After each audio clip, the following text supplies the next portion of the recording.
Vamos a ver qué es la biomecánica vascular en 5 minutos con muy pocos conceptos. En principio, la biomecánica vascular es la forma, es el estudio de la forma en que interactúan las fuerzas físicas con el sistema vascular y su resultante, que es el flujo, la presión y todas las magnitudes hemodinámicas que estudiamos. Entonces vamos a ver esto con un acrónimo que yo puse como aviso. ¿Por qué aviso? Porque la presión arterial, la hipertensión arterial, es quizá el primer aviso que tenemos de que este sistema está funcionando en forma deficitaria y está generando patología. Y esto involucra básicamente 5 conceptos con cada letra. El primero, podemos poner el concepto de lo que se llama anisotropía. Es una definición física y que básicamente dice que las condiciones o las propiedades del material, en este caso el sistema cardiovascular, no son iguales según cómo las miremos. Entonces, como este material, este proceso físico tiene una dirección, eso va cambiando de acuerdo al punto de vista donde lo miremos. El segundo concepto es la viscoelasticidad. Viscoelasticidad. ¿Por qué? Porque justamente el sistema cardiovascular tiene esas dos propiedades. Tiene unas propiedades elásticas y tiene unas propiedades viscosas. Eso, ¿dónde lo vemos? Básicamente cuando hacemos la curva de tensión de formación de la pared de la arteria en cada ciclo cardíaco. Así como hemos visto el modelo Guyton para el ciclo cardíaco en términos de presión-volumen, y vemos que a medida que aumenta el volumen y hay un aumento de la presión, se produce el ciclo cardíaco con una retención de energía.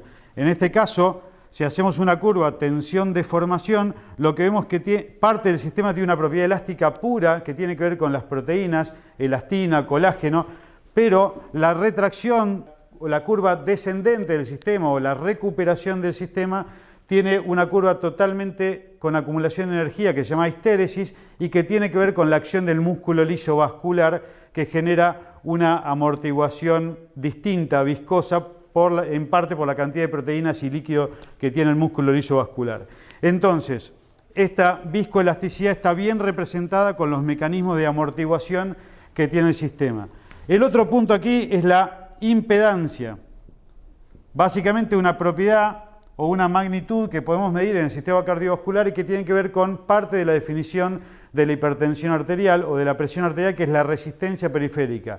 Ahora, como es un sistema biológico y tiene cierto caos y tiene una frecuencia de estimulación, que es la frecuencia cardíaca, el término más apropiado aquí es la impedancia, que es el cambio de la resistencia en función de la frecuencia cardíaca. Y acá, en esos términos de resistencia, obviamente tenemos que hablar de la ley de Laplace, donde vemos que la tensión es directamente proporcional a las diferencias de presión por el radio de la estructura, en este caso un caño, un cilindro, que nos va a determinar cuál es la tensión. Y esas son las magnitudes básicamente que tenemos que tener en cuenta, cuál es la presión, cuál es la resistencia, cuál es básicamente el espesor de la pared de la arteria para ejercer o no esa tensión. Finalmente, tenemos que decir que el sistema vascular está segmentado, y esta es la anteúltima palabra, segmento o segmentación. ¿Y esto a qué refiere? A que los distintos sistemas o los distintos segmentos del sistema cardiovascular tienen su acción, tanto la bomba, la primera parte de las arterias, que tiene un contenido de gran elasticidad, y a medida que vamos progresando en el sistema cardiovascular, esta elasticidad va disminuyendo y va aumentando el componente viscoso.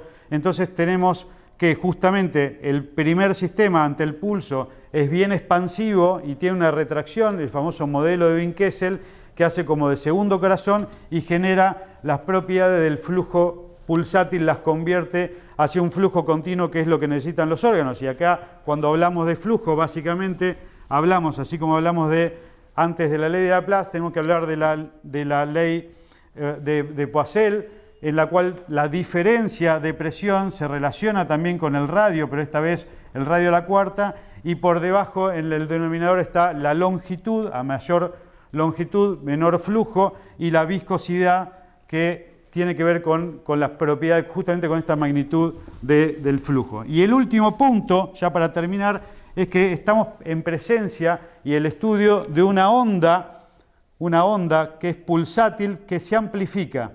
amplificación. Y este es el término más importante para entender la patología vascular a través de la biomecánica vascular, porque desde el corazón hacia las arterias, esta onda se va amplificando a medida que se van modificando las propiedades elásticas y viscosas de las arterias, siendo que la presión diastólica y la presión media básicamente permanecen estables a lo largo del sistema vascular, y lo que va amplificando es la presión de pulso, justificando finalmente el daño organoblanco del que estamos hablando en hipertensión arterial.